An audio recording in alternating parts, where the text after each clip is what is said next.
Hi, I'm Lai Weiqi. I'm Qian Cheng. I will be introducing the spiral of silence theory. Let me pass it on to Chen Cheng. Hello, I'm Qian Cheng. I'm going to discuss the spiral of silence theory, introduced by Elizabeth Nolan-Neumann in 1974.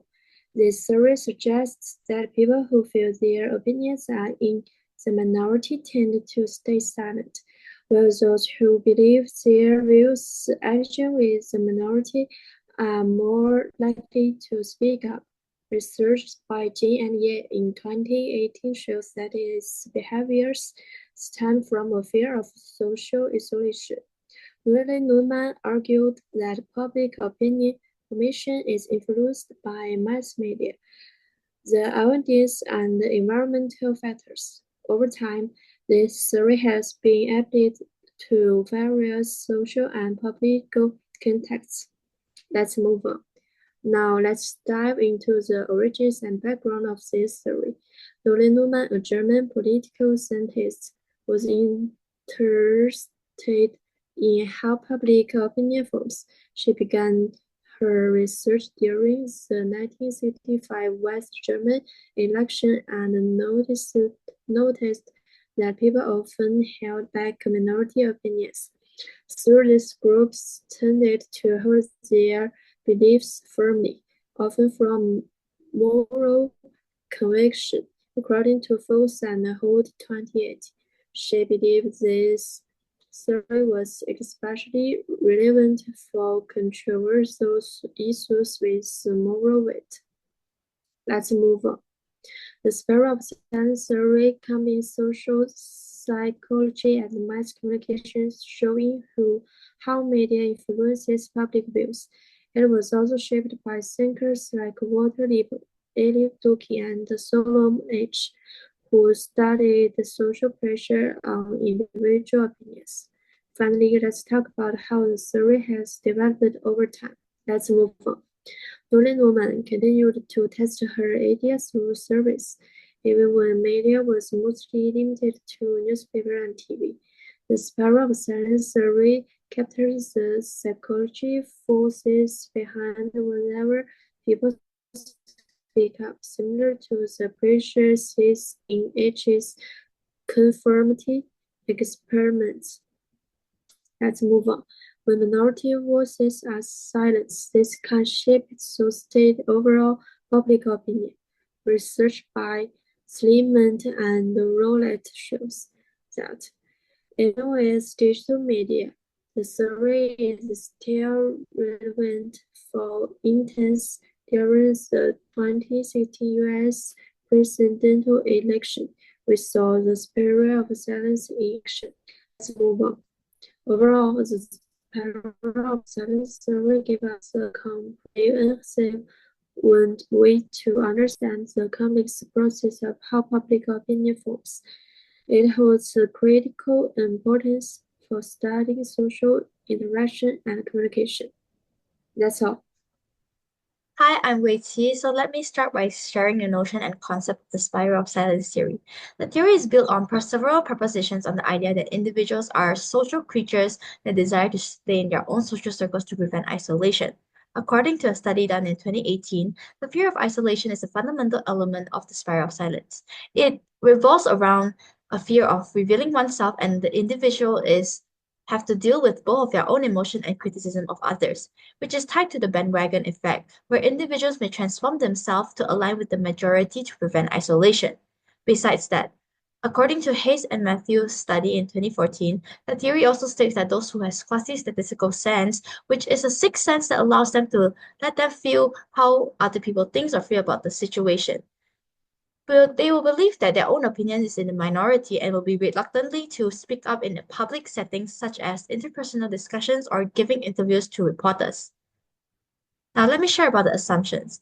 According to Dashti and other researchers' study in 2015, Noel Newman actually proposed two key assumptions to explain how public opinion is formed. First, people tend to perceive the majority view of public opinion quasi-statically, and second, people modify their behavior to prevent isolation. The behavior includes like they openly express they agree with the majority or keeping quiet seems like they agree, but actually when they do not.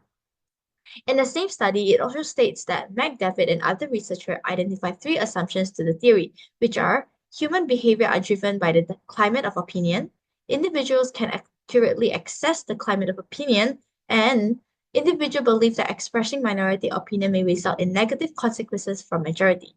Furthermore, another study also states that the relationship between expressed opinion and climate perceptions evolve over time. For example, when the dominant view and the side becomes more louder or more powerful, the minority viewpoint will gradually diminish. This begins a process that strengthens one viewpoint over time, illustrating how change leads to further change and form a fundamental assumption of the theory. Let's move on to the arguments. This study argues that the theory may become outdated in the online era. A vast range of perspectives can be expressed online as people can choose information that supports their opinion, which can reduce majority pressure, especially in anonymous contexts where unpopular views can be shared without risking personal connection. In addition, the concept of click speech, where users express opinions through likes and also shares, minimizes the need of original content creation. Moreover, the lack of understanding regarding how issue characteristics such as obtrusiveness or the type of opponent and limited understanding of how different reference group like close friends or the general public impact opinion expression. These factors actually argue that expression of opinion may be influenced differently on online or offline settings, with the spiral of silence becoming less pronounced online. Let me share about the critics. A study done by Don Batch and other researchers in 2014 states that scholars like Leo Bogert and Christopher Simpson question whether Noel Newman's experience during the Nazi era actually influenced the theory. Leo Bogert urged the academic community to reject and silence the theory itself, where Christopher Simpson published Noel Newman's most controversial work from 1935 to 1945 online. This criticism has led cancellation of a visiting professorship at the University of Chicago and circulated debates to question of the theory of origins. The book, A First Look at Communication Theory, listed three main issues that scholars were concerned about. The first is that Noel Newman found the theory based on the assumption where people choose to hide their opinions because of fear of isolation. Numerous scholars believe that her study did not show enough proof to the assumption. She didn't take into consideration individuals who didn't speak up for other reasons like shy, lack of interest, or scared to humiliate another person with an opposing viewpoint.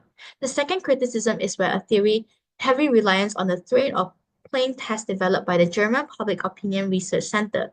This test asks participants whether they would engage in a conversation on a controversial topic with a fellow traveler during a 5-hour journey. A number of scholars dispute this test finding, saying that the hypothetical scenario produced results that did not actually represent a person's true desire to speak up. And finally, the theory has been criticized as a theory concentrated on the national climate rather than emphasizing a viewpoint of a particular group. They criticize the idea that an individual is under more pressure from the view of friends or family than the judgment of strangers in public spaces. Lastly, I'll talk about the potential future development. The spiral of silence theory is effective in finding how individual opinions and public opinion interact, despite being proposed more than 30 years ago. The advent of computers and the internet in everyday home has sped up the revolution in communication tools, channels, and environment. According to a study by Liu and Fanny on the legalization on same-sex marriage, people will be still reluctant to express their minority even though they feel less lonely in the virtual world. This study actually provides conflicting results and fails to verify the hypothesis that people are likely to open up in cyberspace, and this theory could actually affect virtual communities. Therefore, it is essential to research the possible future advancement of the theory due to the difficulties in modern communication. One limitation of the theory is the lack of empirical validation to connect the theory to community structures. Alvarez Gates suggests that the future research could connect various techniques and data such as real networks, media information, and surveys methods to improve the understanding of opinion formation at various levels. Future research also investigate the different types of networks actors, such as opinion leaders and corporate influencers, as they have the potential to affect a greater or lesser number of people compared to other actors. By improving these areas, the theory will be able to better explain complicated opinions dynamics in diverse and digital environments. This is all from us today. Thank you.